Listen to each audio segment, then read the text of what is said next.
குலில்மோ Marconi 1874 முதல் 1937 வரை வாழ்ந்த ஒரு புரட்சிகரமான இத்தாலிய கண்டுபிடிப்பாளர் மற்றும் சிறந்த தொழில் முனைவோர். நீண்டதூர வானொலி அலைவரைப்பலை முன்னெடுத்ததன் மூலமாக நவீன தொலைத்தொடர்பு துறையை வடிவமைத்தவர் இவரே. வானொலி அறிவியலின் ஒரே கண்டுபிடிப்பாளர் இவர் இல்லை என்றாலும் அந்த தொழில்நுட்பத்தை வெற்றிகரமாக வணிகமயமாக்கினார்.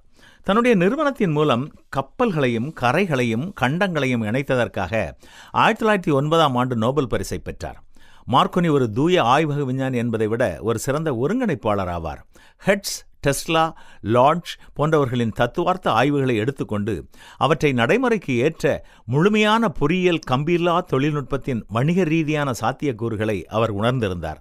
ஆய்வகங்களில் ஒரு ஆச்சரியமான விஷயமாக மட்டும் இருந்த தொழில்நுட்பத்தை உலகிற்கு இன்றியமையாத ஒரு பயன்பாடாக மாற்றும் நிறுவனங்களை அவர் நிறுவினார். 1901 அட்லாண்டிக் பெருங்கடலுக்கு அப்பால் வெற்றிகரமாக சிக்னல்களை அனுப்பினார். கப்பல்களுக்கும் கரைக்கும் இடையிலான தொடர்பை ஏற்படுத்தியதன் மூலம் கடற்பயணம் பாதுகாப்பில் புரட்சியை ஏற்படுத்தினார். வானில ஒலிபரப்புத் துறையின் வளர்ச்சியில் மிக முக்கிய பங்காற்றினார். காப்புரிமை அதாவது பேட்டன்ட் ரைட் தொடர்பான சர்ச்சைகள் மற்றும் பிற்காலத்தில் முசோலினியுடனான அவருடைய தொடர்பு போன்ற விமர்சனங்கள் இருந்தாலும் இன்றைய நவீன இணைக்கப்பட்ட உலகின் உருவாக்கத்திற்கு அவருடைய முயற்சிகளே நேரடி காரணமாக அமைந்தன. கம்பியில்லா தொழில்நுட்பத்தால் உலகை சுருக்க முடியும் என்பதில் அவர் அசைக்க முடியாத நம்பிக்கை கொண்டிருந்தார். ஒரு நாள் வானொலி ஞானி மார்க்கோனியின் ஆய்வுக்கூடத்தில் தன்னுடைய நண்பரோடு கம்பியில்லா தொழில்நுட்பம் பற்றி பேசிக் கொண்டிருந்தார். மார்க்கோனி, இது குறித்து நான் என் வாழ்நாளெல்லாம் கற்றுக்கொண்டு வருகிறேன், ஆனால் ஒன்று மட்டும் எனக்கு புரியவில்லை என்றார்.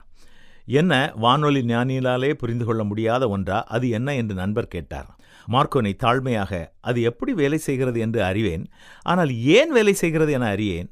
மாபெரும் விஞ்ஞானி கடவுளின் ஆச்சரிய சக்தியையும் வாழ்வின் புரிபடாத நிகழ்வுகளையும் ஏற்றுக்கொண்டார்.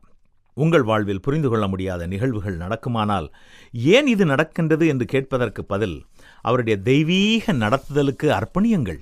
நம்புங்கள், அவர் நல்லவர், சரியானதை செய்பவர். நான் உனக்கு போதித்து நீ நடக்க வேண்டிய வழியை உனக்கு காட்டுவேன். உன்மேல் என் கண்ணை வைத்து உனக்கு ஆலோசனை சொல்வேன் என்பதுதான் வேத வாக்கு. விவரமாக புரிந்து கொள்ள முடியாவிட்டாலும் கர்த்தர் கொடுக்கும் வெளிச்சத்தில் தொடர்ந்து முன் செல்லுங்கள். நீங்கள் பலருக்கு பயனுள்ளவர்களாக இருப்பீர்கள் என இருப்போமா?